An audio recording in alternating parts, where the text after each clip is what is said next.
الله أكبر كبيرا والحمد لله كثيرا وسبحان الله بكرة وأصيلا لا إله إلا الله والله أكبر الله أكبر ولله الحمد الحمد لله والحمد لله ثم الحمد لله رب العالمين نحمده ونستعينه ونستغفره ونعوذ بالله من شرور أنفسنا ومن سيئات أعمالنا من يهده الله فلا مضل له ومن يضلل فلا هادي له أشهد أن لا إله إلا الله وحده لا شريك له وأشهد أن محمدا عبده ورسوله لا نبي بعده اللهم صل وسلم وكرم على هذا النبي الكريم سيدنا وحبيبنا وشفيعنا وقرة أعيننا نبينا محمد صلى الله عليه وآله وسلم إلى يوم القيامة. أما بعد فيا أيها الحاضرون اتقوا الله حق تقاته ولا تموتن إلا وأنتم مسلمون. أشهد أن لا إله إلا الله وحده لا شريك له وأشهد أن محمدا عبده ورسوله. قال الله تعالى في كتابه الكريم أعوذ بالله السميع العليم من الشيطان الرجيم الحج أشهر معلومات فمن فرض فيهن الحج ولا رفث ولا فسوق ولا جدال في الحج ومن يفعل من خير يعلم الله وتزودوا فإن خير الزاد التقوى واتقون يا أولي الألباب. وقال أيضا إنا أعطيناك الكوثر فصل لربك وانحر. الله أكبر الله أكبر الله أكبر ولله الحمد. Jamaah salat Id yang dirahmati Allah Subhanahu wa taala. Bersyukur kita kepada Allah Subhanahu wa taala bahwa pada hari dan saat ini Allah masih memberikan nikmatul hayat kepada kita. Sebuah nikmat yang tidak boleh kita anggap biasa-biasa saja. Karena rasa cinta dan kasih sayang Allah kepada kita, maka Allah memberikan kesempatan kepada kita untuk memperbaiki nilai-nilai amaliyah kita, sekaligus memohon ampun atas segala kemaksiatan yang kita lakukan. Maka oleh karena itu, atas belas asih Allah inilah sepantasnya melalui mimbar yang mulia ini, khatib mengajak kepada segenap kaum muslimin dan muslimat untuk senantiasa meningkatkan kualitas ketakwaannya kepada Allah Subhanahu wa taala agar kelak nanti kembali kepada Allah dalam keadaan husnul khatimah. Amin. Maka oleh karena itu jamaah yang dirahmati Allah Subhanahu wa taala, prinsip dasar hidup seorang yang beriman adalah sebagaimana yang disampaikan oleh baginda Nabi besar Muhammad sallallahu alaihi wasallam, ittaqillah haitsuma kunta. Bertakwalah kalian di mana saja kalian berada. Karena konsep itulah yang akan menghantarkan dari setiap munajat kita dengan kalimat indah di setiap akhir doa kita dengan kalimat Rabbana atina fid dunya hasanah wa fil akhirati hasanah wa qina adzabannar. Allahu akbar Allahu akbar Allahu akbar walillahil hamd. Profesor Masmuni Mahatma di dalam bukunya Hakikat Haji dan Kurban menjelaskan setidaknya dalam perspektif filosofi haji dan kurban adalah sebuah manifestasi cinta, pengorbanan, dan kesetiaan. Maka tema khutbah di dalam kesempatan Idul Adha tahun ini adalah manifestasi cinta, kesetiaan dan pengorbanan terhadap Allah Subhanahu wa Ta'ala. Jamaah yang dirahmati Allah Subhanahu wa Ta'ala, tiga hal ini seakan menjadi penyangga bagi mereka yang ingin menunaikan ibadah haji yang secara esensial seperti dalam sebuah bangunan segitiga sama sisi, di mana satu sama lainnya saling mengokohkan. Maka oleh karena itu tidak ada pengorbanan tanpa cinta dan tidak ada kesetiaan pun tanpa cinta. Maka oleh karena itu orang-orang yang menunaikan ibadah haji yang tujuannya tidak lain adalah agar bisa sampai di sebuah bukit yang dikenal dengan Arafah, maka di sanalah hakikatnya. Sebagaimana bagian para salafus saleh mengatakan, kenali dirimu maka kau akan kenal Tuhan. Arafah adalah tempat bagaimana sesungguhnya kita mengenal siapa kita dan apa tujuan daripada Allah menciptakan kita. Allahu Akbar, Allahu Akbar, Allahu Akbar, walillahil hamd. Tiga sisi di atas merupakan ilustrasi dari konstruksi hakikat haji secara kualitatif.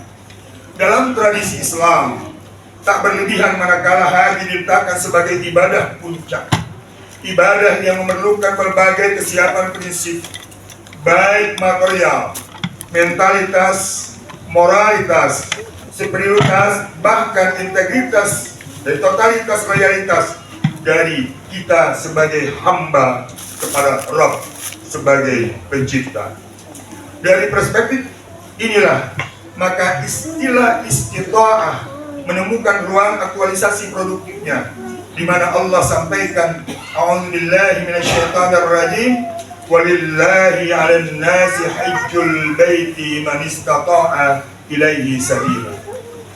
Dan seringkali di antara umat salah mengartikan daripada pengertian istitolah, bahwa pengertian istitolah bukanlah karena banyaknya harta bisa pergi haji, bukan karena banyaknya harta dia bisa umrah, tapi betapa banyak orang yang tidak memiliki harta dia bisa berangkat menuju Baitullah karena undangan dari Allah Subhanahu wa Ta'ala.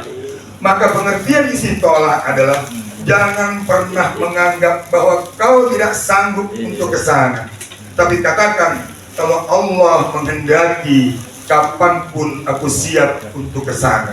Maka rubahlah pola pikir kita tentang istita'ah, yakni jangan yang mampu saja, bukan itu hakikat sesungguhnya.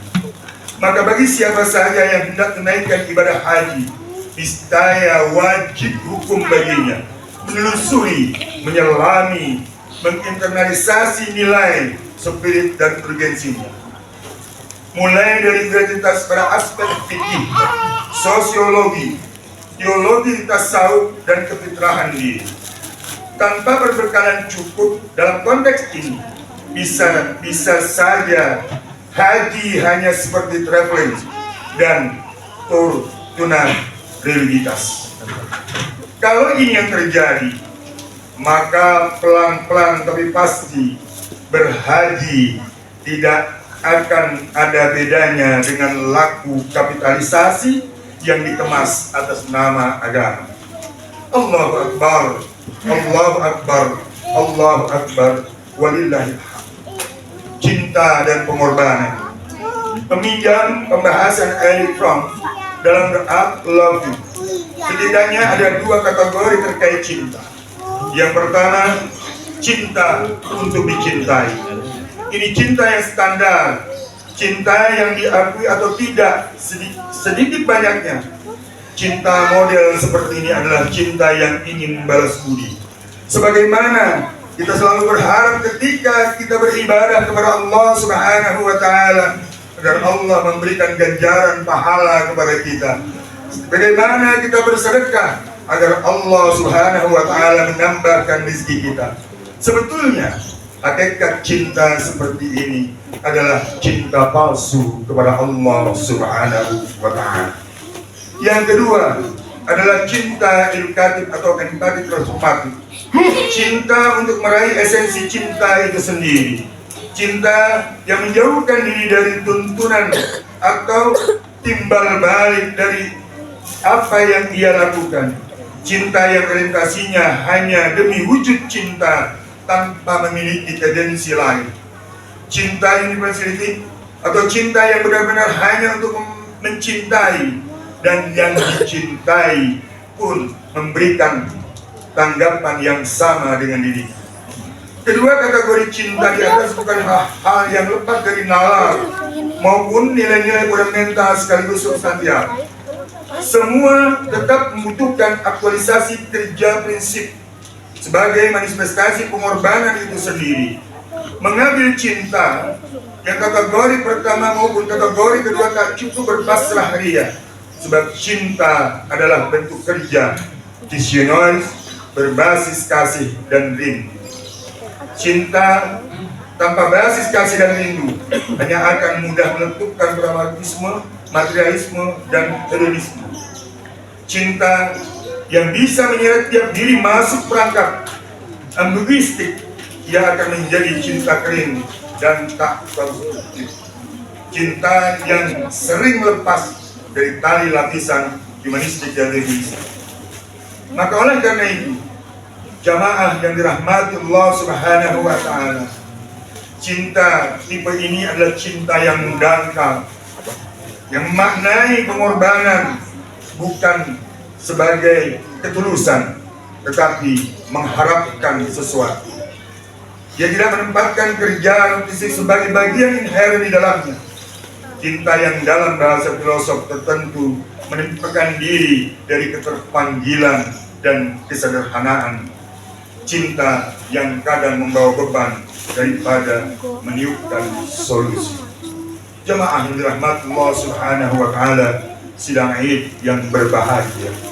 Maka oleh karena itu, salah satu keteladanan cinta yang ditampakkan oleh Nabi Allah Ibrahim alaihissalam, Nabi Ismail alaihissalam, dan Ibu Hajar, apapun perspektif yang dipakai, merupakan modal dan wujud keteladanan cinta makhluk kepada Allah Subhanahu wa Ta'ala. Dan ini menjadi konsumsi luhur ibadah haji sepanjang masa.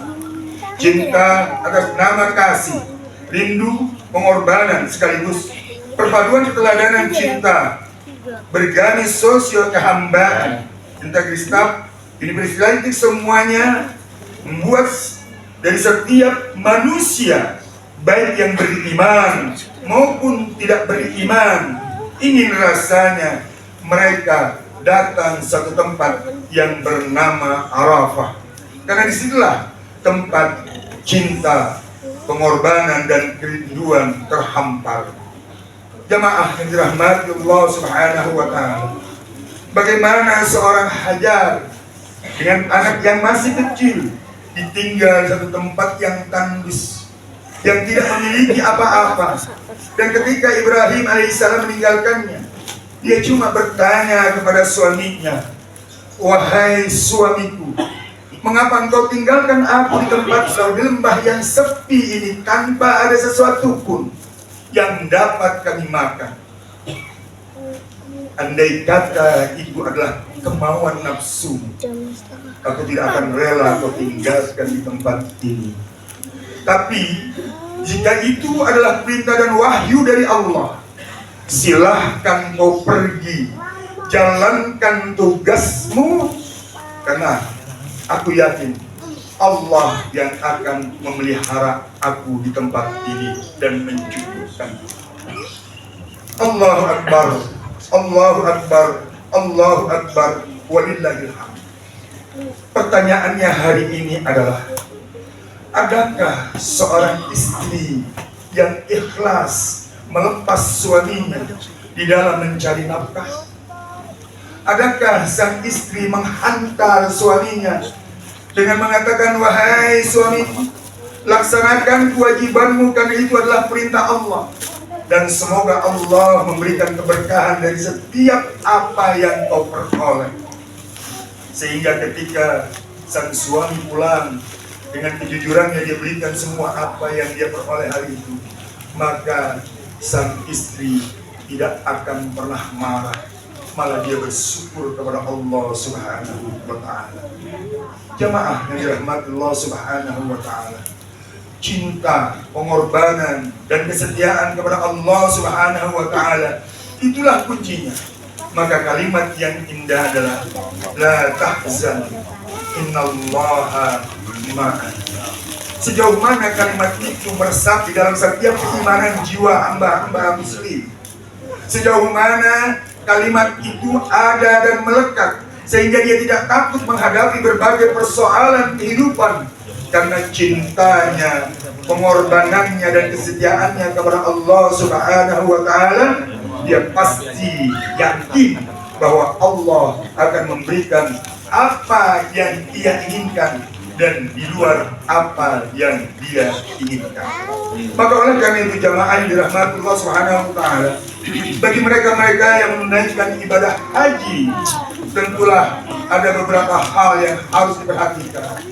Karena kata Rasul Muhammad Sallallahu Alaihi Wasallam, ada 4 jenis ibadah haji, tapi hanya satu yang diterima oleh Allah Subhanahu wa Ta'ala. Yang pertama, al-haji tijarah. Ada orang pergi haji karena urusan bisnis, dan ini ditolak oleh Allah Subhanahu wa Ta'ala. Yang kedua, al-haji as-siyasah. Haji, dia pergi haji atau umrah karena politik. Dia gunakan kesempatan itu agar memperoleh suara terbanyak baginya. Dan yang ketiga adalah al-hajj as-sum'ah. Dia berangkat haji atau umrah agar dia pulang dari sana dipanggil Pak Haji atau Bu Haji. Ketiga ini ditolak oleh Allah Subhanahu wa Ta'ala, kata Rasul Muhammad sallallahu alaihi wasallam. Lalu yang diterima adalah yang berangkat karena niat cinta, rindu, setia kepada Allah Subhanahu wa Ta'ala. Maka oleh karena itu jamaah yang dirahmati Allah Subhanahu wa Ta'ala, mereka-mereka yang menunaikan ibadah haji secara benar dan penuh keteladanan cinta, maka tiap diri akan ringan membawakan hati dan jiwanya. Tiap diri akan memahami urgensi pengorbanan dari dan untuk keteladanan cinta. Tidak akan cepat tergoda hal-hal berbau tendensi duniawi atau menyeretkan diri ke pusaran perilaku beragama yang kontradiktif. Kualitas pengorbanan atas nama kecintaan dan kerinduan ikut menentukan kadar kemakmuran seorang yang menunaikan ibadah haji. Maka menunaikan umrah wajib sebagai bagian dari haji, tawaf dan sa'i serta tahallul, bahkan menghadirkan diri secara utuh di hadapan Allah Subhanahu wa Ta'ala selama ritualisasi di Padang Arafah, Muzdalifah, dan Mina. Selalu membutuhkan pengorbanan berbasis cinta, kasih, dan rindu. Pengorbanan yang tentunya tidak akan sebanding dengan apa yang telah diteladani oleh Nabi Allah Ibrahim alaihissalam, Nabi Allah Ismail alaihissalam, dan Ibu Siti Hajar. Namun itulah pengorbanan yang seyogianya harus kita transformasikan di dalam kehidupan keseharian kita agar kelak kita kembali diakui oleh Allah sebagai orang-orang yang beriman.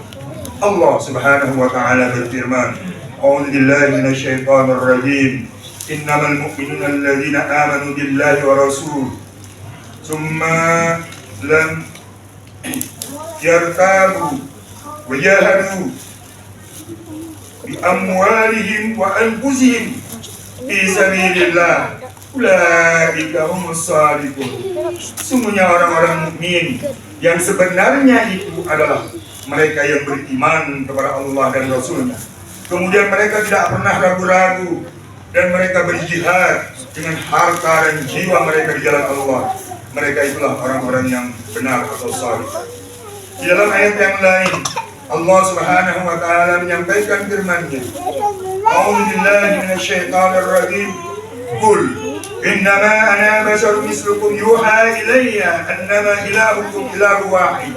Faman kana yarju liqa'a rabbih faly'amal 'amalan shalihan wala yusyrik bi'ibadati rabbih ahada."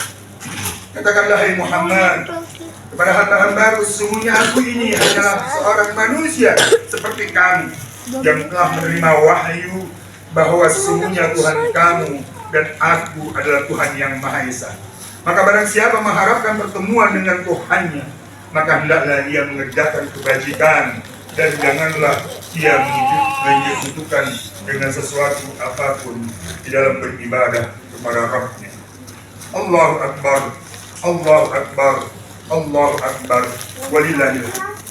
Bertolak dari semangat dan laku pengorbanan luhur dimaksud masing-masing diri seorang hamba yang menunaikan ibadah haji ataupun yang belum, hendaknya ia mulai menjauhkan hal-hal yang membuat tata nilai ibadah itu hanya semacam tata ritual semata. Sebab haji merupakan perjuangan lahir dan batin yang dibalut cinta kasih dan rindu dan pengorbanan. Maka apa yang ingin dicapai di dalam menunaikan ibadah haji maupun pengorbanan adalah cinta dan kasih dari Allah Subhanahu wa Ta'ala. Maka oleh karena itu jamaah yang dirahmati Allah Subhanahu wa Ta'ala, semoga Allah Subhanahu wa Ta'ala senantiasa memberikan kemampuan dan kepahaman kepada kita tentang hakikat ibadah yang sesungguhnya Allah wajibkan kepada kita, baik itu salat, zakat, puasa, termasuk haji di dalamnya. Hendaknya bukan kita memahami secara syariat, tapi pemahaman secara hakikat. Pemahaman yang komprehensif itulah sebetulnya yang membawa kita kepada cinta, kerinduan, dan pengorbanan. Itulah hakikat takwa yang sesungguhnya. A'udzubillahi minasyaitonirrajim. Bismillahirrahmanirrahim. Al-hajju ashhurun ma'lumat. Faman farada fihinal hajj fala rafasa wala fusuqa wala jidala fil hajj. Wa ma yaf'alu min khairin ya'lamuhu Allah. Fatazawwadu fa inna khairaz zadi taqwa wattaquni ya ulil albab. Musim haji itu ada bulan-bulan yang telah ditentukan. Maka barang siapa yang ingin menunaikan ibadah haji dalam bulan-bulan itu, maka janganlah dia berkata-kata rafas atau jorok, berbuat maksiat, dan bertengkar di dalam melakukan ibadah haji. Segala hal yang baik yang kamu kerjakan, Allah pasti mengetahui. Wa tazawwadu fa inna khairaz zadi taqwa. Maka bawalah bekal. Sebaik bekal itu adalah takwa, dan bertakwalah kepada orang-orang yang memiliki akal sehat atau akal pikiran yang benar. Al-Baqarah ayat 190. Allahu Akbar, Allahu Akbar, Allahu Akbar, walillahil hamd. Jamaah salat Id yang dirahmati Allah Subhanahu wa Ta'ala, semoga dengan khutbah yang singkat ini kita makin memahami bahwa hakikat ibadah tujuannya adalah cinta, pengorbanan, dan kesetiaan kita kepada Allah Subhanahu wa Ta'ala. Dan semoga di hari yang penuh dengan keberkahan dari Allah Subhanahu wa Ta'ala ini, kita semakin istiqomah di dalam memahami seluruh aspek ibadah yang diwajibkan Allah kepada kita. Maka untuk itu, marilah kita memohon kepada Allah Subhanahu wa Ta'ala. Jikalau memang saat ini kita belum diberikan kesempatan oleh Allah untuk menjadi tamunya, maka kita memohon kepada Allah Subhanahu wa Ta'ala agar di tahun-tahun yang akan datang Allah menjadikan kita sebagai tamunya di Mekah dan dia ke makam baginda Nabi besar Muhammad sallallahu alaihi wasallam. Maka untuk itu, marilah sama-sama kita mohon kepada Allah Subhanahu wa Ta'ala agar kita istiqomah dan semoga akhir dari perjalanan hidup kita dalam keadaan husnul khatimah. Bismillahirrahmanirrahim. Allahumma salli ala sayyidina Muhammadin wa ala ali sayyidina Muhammad. Allahumma ighfir lil mu'minina wal mu'minat wal muslimina wal muslimat al ahya'i minhum wal amwat innaka sami'un qaribun mujibud da'wat wa ya qadiyal hajat. Allahumma innaka ta'lamu sirrina wa alaniyatina waqbal ma'ziratina waqdi hajatina ya Allah waqdi hajatina ya Rahman waqdi hajatina ya Rahim.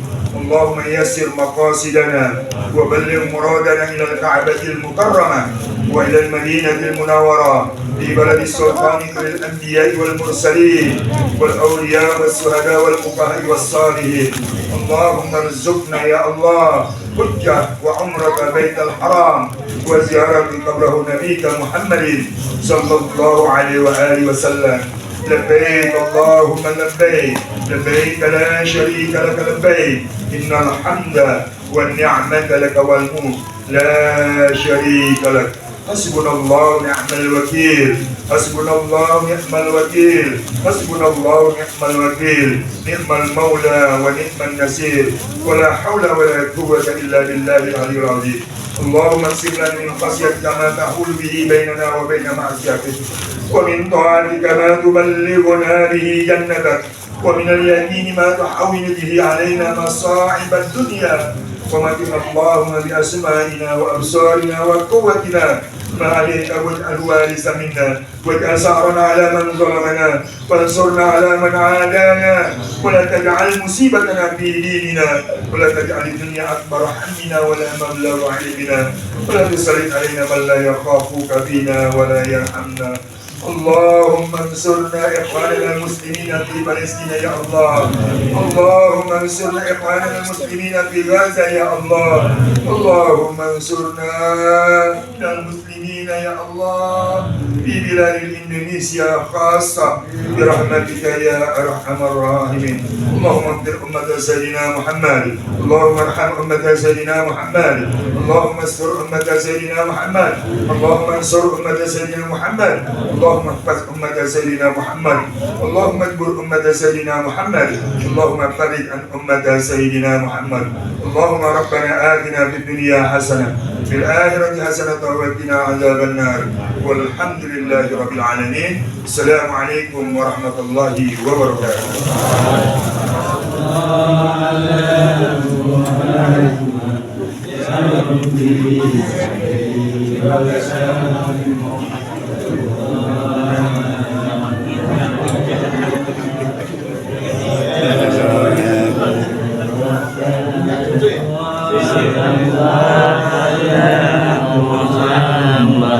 Ya Rabbi salli wa sallim sallallahu ala Muhammad sallallahu alaihi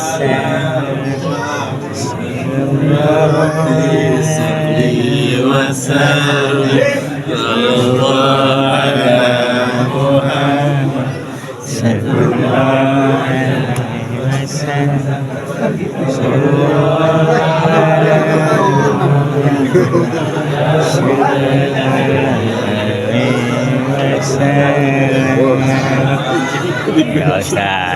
Ada, ini ada. Ada.